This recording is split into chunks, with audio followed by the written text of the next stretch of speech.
So welcome to all of you to meditation. So I'm not with you today, but I wanted to say a few words about the course and about the kind of meditation we'll be practicing. So I'm going to start with a concept, an idea, something that you probably heard about a lot called mindfulness. So what is mindfulness? It's really very simply the ability to be aware in the present moment. So, do you know how it is when you're talking to someone and about halfway through the conversation you might recognize that you weren't really listening to them, that you were thinking about something that already happened or you're planning something that's going to happen in the future?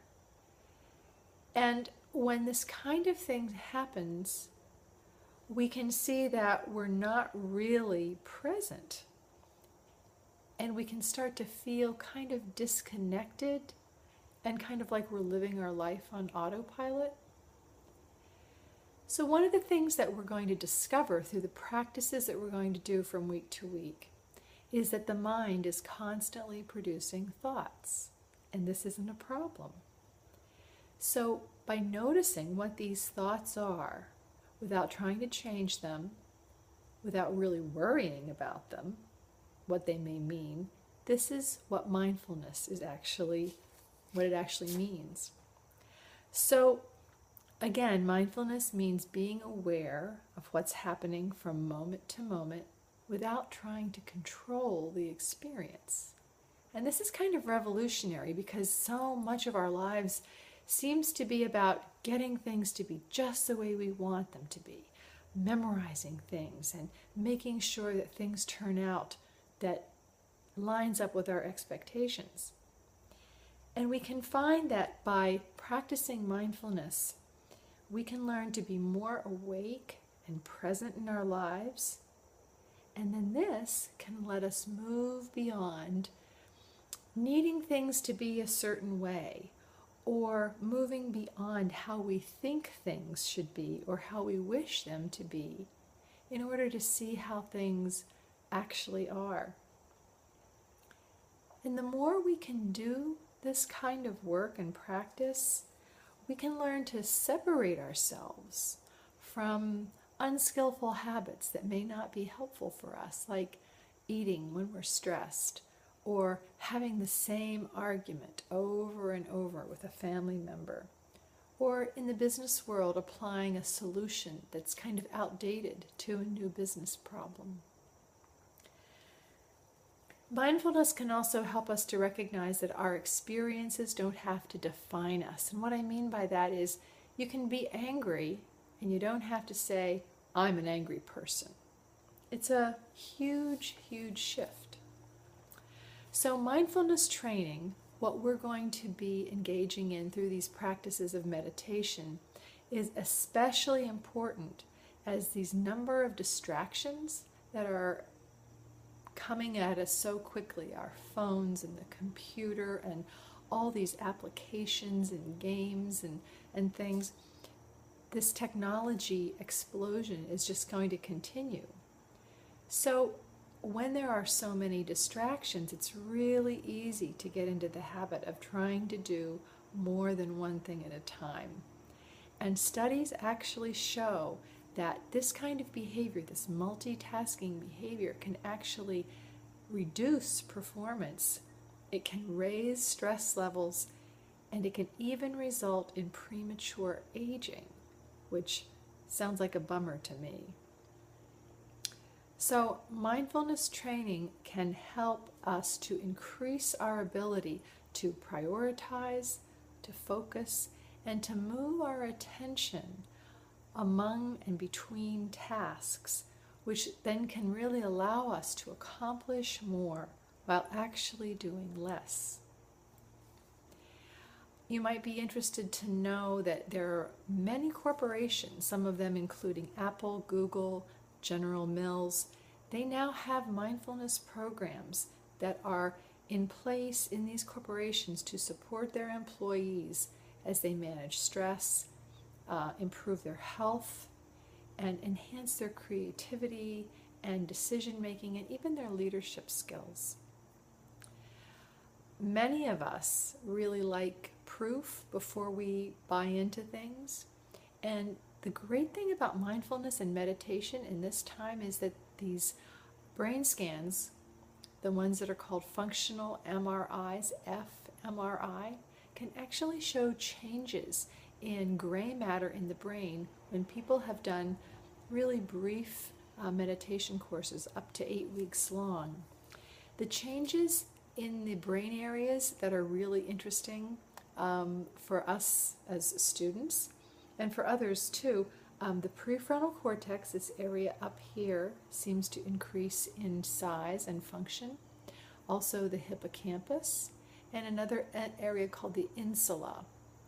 So the prefrontal cortex is responsible for emotional regulation.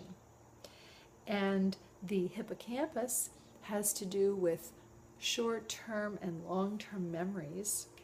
And the insula, interestingly, has to do with cardiac power and strength in the body. There's even some evidence to show that by learning to do meditation in this way, that we can decrease the effects of aging. And when we get into class, I'll talk about that more. So, how do you get started with mindfulness? So, meditation is the tool that we use for that. And meditation can take many, many forms, including sitting meditation, something called a body scan, yoga, eating mindfully, and even walking.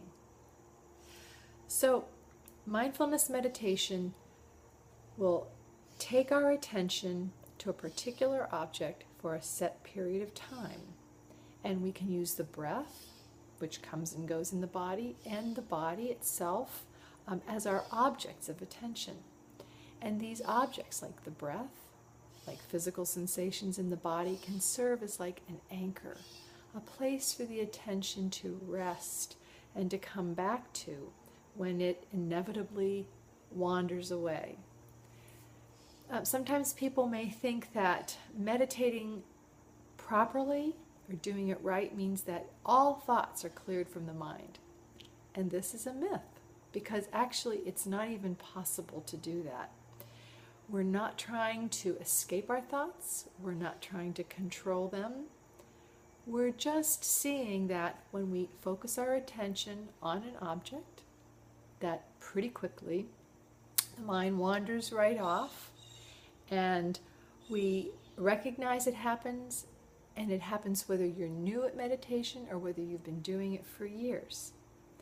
So we come to see that the mind never stops thinking. And it's only when we get caught up in these thoughts, when we see, say, like an orange on the table, and we think, oh, I love oranges. And I remember the last time I had an orange, I was at Aunt Julia's house, and my cousins were there, and we had these delicious oranges. But I do remember that one cousin, Bill. He kind of treated me bad, and I'm still kind of mad at Bill. And boy, oh boy, I have a few things I'd like to say to him. Do you see how we just see an object, and the mind can begin to formulate thoughts and make a story, and before long, we're somewhere else. And this happens all the time. So mindfulness and the meditations we're practicing help us to recognize this is just nature, and that we can come back and we can say, oh, what's happening now? Oh, my breath. Oh, my body.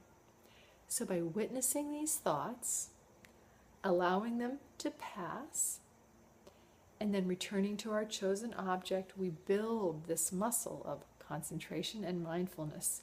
And you can think of it as like a fitness routine for the mind. So, having said that, we can do some mindfulness practice. You can actually try it on your own. In Canvas, there's a 5-minute breath awareness practice that I'd invite you to listen to at a time when you won't be interrupted, sitting in a way that feels comfortable and stable, and just follow along as best you can. And then when I'm with you next week, we can talk about what that was like, and feel free to be in touch, email, lsmithfrank at baypath.edu, and we'll start on this semester-long adventure of learning about meditation and our body, minds, and hearts together. Welcome.